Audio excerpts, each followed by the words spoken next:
Iti laeng kalabes na nanayan ngayon Subliti Department of Education ti panaglukat ti klase dito'y Pagilian ititunggal bulan ti Hunyo.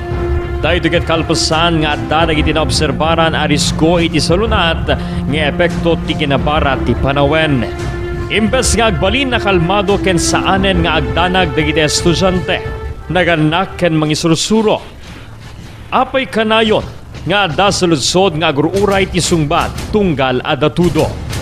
Adda nga tay ti klase iti daytoy nga aldaw. Iti laeng kalabes na kapasar ti awan sardaya pa nagtutudo ti probinsya nga Ilocos Norte. Iti bayat daytoy ket awan ti insigida nagbali na suspensyon na rason no apay simrek tinarway nga estudyante kada iti pagadalan aglalo diti syudad ti Lawag. At dadag iti video footages na ipadanon di iti Bombo Radyo Lawag News Team. Nusadino, at ito'y may matangan dagiti estudyante na basbasa nga agawid kapoy iti arig na ibilang dagiti sumagmano nga mangisursuro estudyante ken naganak ang naladaw apan nakaiparukat ti anunsyo iti pan nakasuspenso ti klase. Imon una iti daytoy iti panangipeteng ni Mayor James Brian Alcid iti siyudad ti Lawag nga adda iti estudyante anangapa ken kuana iti social media gapu iti saan nga alisto apan nakaiparukati di anunsyo no adda ti klase wenno awan. Last night I was na-include na kami in the mesa na group chat ni UB. Kaya kung UB adda ti problema na launa yung mga klase yung mga awan ita. Kaya kapapadag din. Diyan kumain kagsumbang yung pagsawsawan ng din. Ato na mag-wing, anang ano din, tapong manalisto ka, kung kumata. Kaya siyempre, nilamit ako kainin process. Kaya siyempre, I have to consolidated si RRMO, Capitol, kanang mabalik pa sa akin declare na awang klase. So, ginagawa ko kay Michael ang mamong dito yung SK. Kaya manong wala na, may nakapagsawasawan ng pente, lumagin na wala na sa tubigan ko yung maawan ko na. Iso nga, tinawagan ko yung CDRRMO. Ito ito agundaway, inte amwen. Ano nagiti pagibasaran tapno masuspenso ti klase. Si Asino, ti rombeng ang mga iparukat ken ana nagiti pagibasaran. Tapno makuna nga automatiko na kanselado ti klase uray awanen ti anunsyo. Nakaipalaon ti Department of Education Order No. 2022 Series of 2024 dagiti pagibasaran na iti panangga suspenso ti klase ita panawen ti panagtutudo. In Baradi, Ms. Aimee Nicolas, City Provincial Development Officer 1 Youth Formation iti DepEd Lawag, ano maipayog iti signal number 1. Iti may sa lugar ket automatiko nga suspendido ti klase ti kindergarten. No maibayog met ti signal number 2 ti may sa lugar ket automatiko nga suspendido iti klase manipot kindergarten agingga iti junior high school wenno agingga iti grade 10. Inayon na, ano may bayog iti signal number 3. Agpangato iti may sa lugar ket automatiko nga awanen ti klase iti amin na level.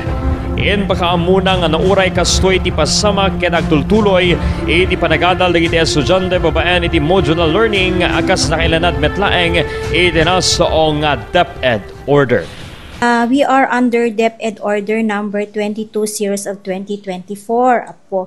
Dito revised guidelines on class and work suspension in schools during disasters and emergency. Kasla kung makadagiti nga panyan po apo adamot iti guidelines tayo nga sursuruten no adaman ti bagyo wenno nakarong tudtudo. Ket based dito nga DepEd Order po no regarding the tropical cyclone wind signals number 1. Automatic classes for kindergarten is automatically suspended po. So, typhoon number 1, kindergarten.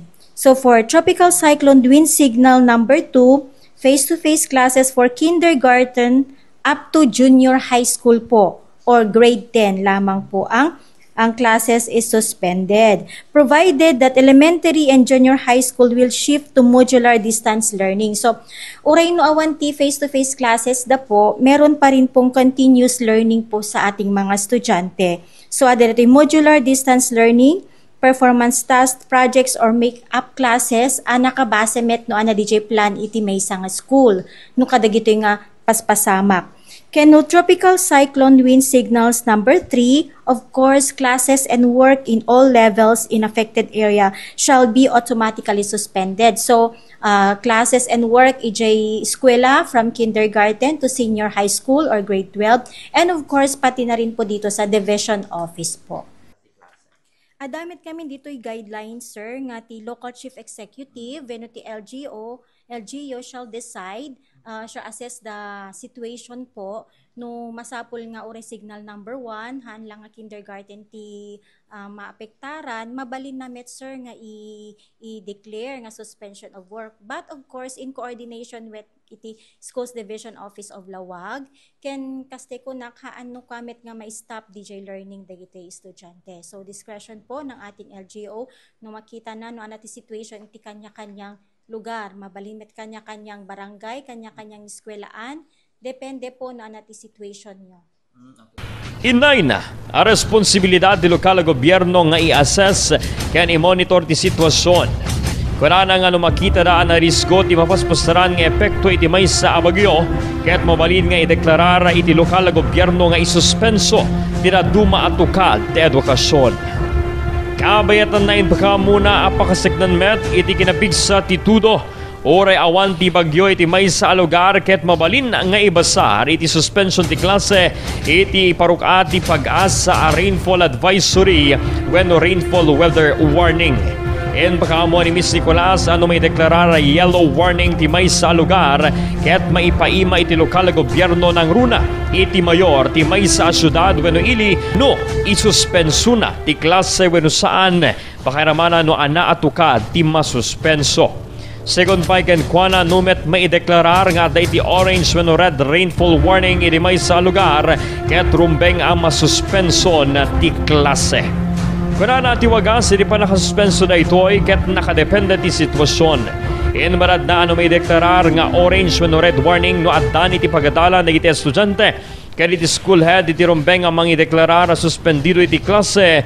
Edin to ano may deklarar ti orange when red warning ti may sa lugar sakbay ti klase ket automatiko nga suspendidon iti klase.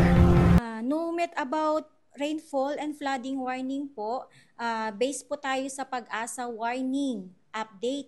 Kasi po yung Pag-asa, meron silang Pag-asa weather advisory, meron din po silang Pag-asa weather warning.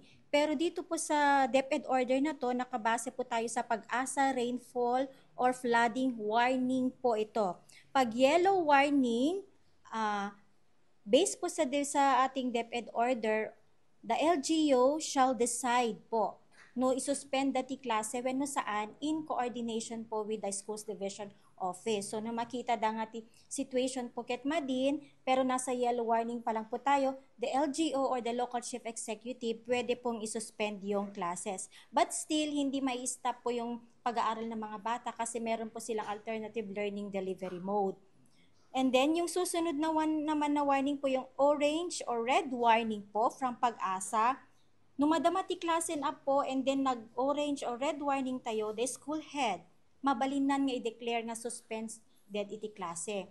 Kasla kuma for example, at 8 o'clock, mayat pa ilang tipanyen po and then at 11 o'clock po, nagkaroon na po tayo ng orange and red warning.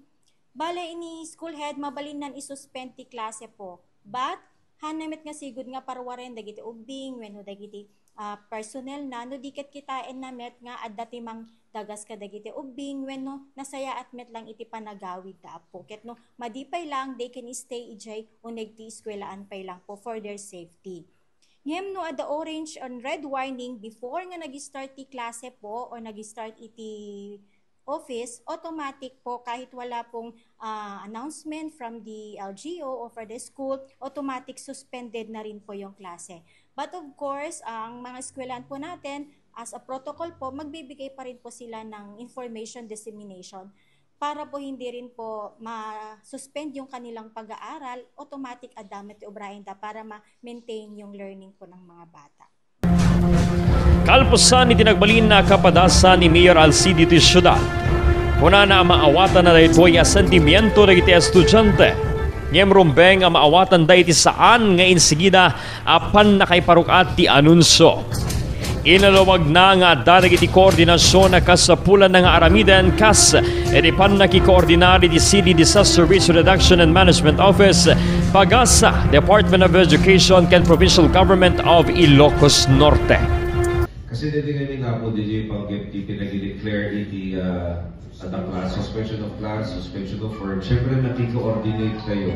Coordinate kayo iti, siyempre CDRRMO, PAGASA, then Provincial Capital, hanggang mabalin ba sa i-declare na awang klase, no awang med assessment.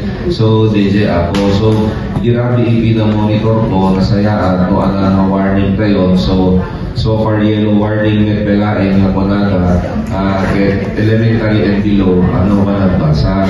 So adalang DJ nang iba kanya na hanggang mga waterproof with mawawata yung hanggang mabasta-basta i-declare kami na awang klase kaya trabaho ako. So okay lang ako criticism taken in a good way na maragsakan na lang dami lagay ng DJ Ubing na concern hindi daw-dawat ko lang get become handling at pabarat ulo tayo no kasi ang dami DJ na ragsak na mga ayat na panagbasa excited na suspend na napaida ang dami di talagahan na mga ayat na panagbasa ako so na awan mabalin tayo at least the other end of the day dapat safe payment kaya di army ako so DJ lang. In pagkaamon ni Dr. Melvin Manuel, di mga dadaulo iti CDRRMO dito Syudad Dilawag, nga pa man ang makikoordinar iti local chief executive iti opisina daket kasapulan na nakasaganan na meten iti amin na datos. Kuna na kasapulan da nga mga ti datos ng runa iti PAGASA, kalpasan dira ito iket kasapulan da nga i-assess ti sitwasyon iti 80 barangay dito Syudad, aglalo kadag iti lugar ang nababa ti lokasyon na. In Barad ni Manuel, kalpasan da ito ay kirisupay laeng ti panakay parukat dati rekomendasyon iti local chief executive. Before nga magki-coordinate ni our beloved mayor, dagito inukwa as a disaster officer, dapat you have all the data nga dapat nga maibagam i-recommend ken ni Apo Mayor tayo. Let's say we will be gathering data from the PAGASA, the assessment of all the situation of all 80 barangays, especially for all these low-lying areas tayo. Kasi dami ti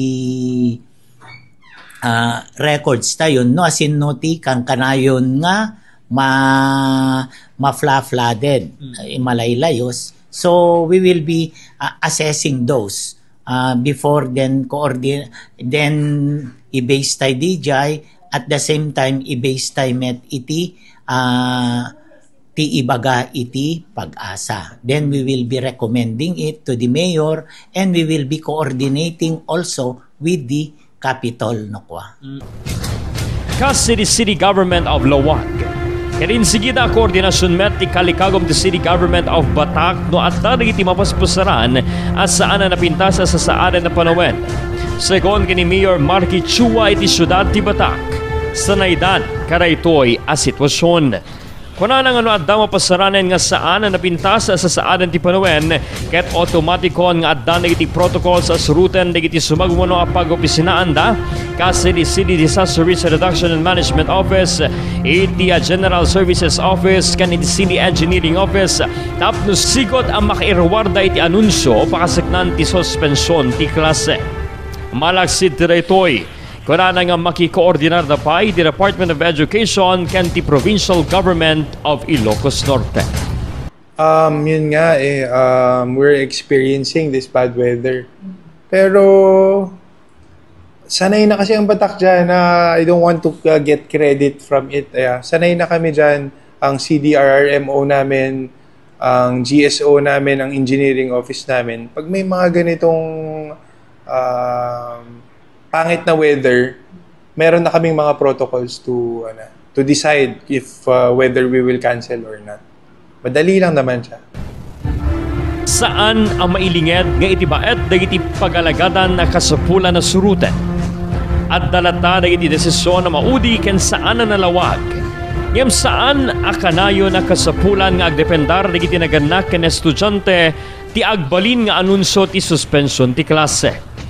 at dadag iti gundaway nga ure awan ti suspensyon ket makaanayan ti bukod a panangobserbar iti aglawlaw ken pannakasakdo ti impormasyon iti State Weather Bureau tapnon matingiting no kasapulan nga ibaon ti eskwela dagiti estudyante wenno saan. Umno at ti sistema ket saan na perpekto.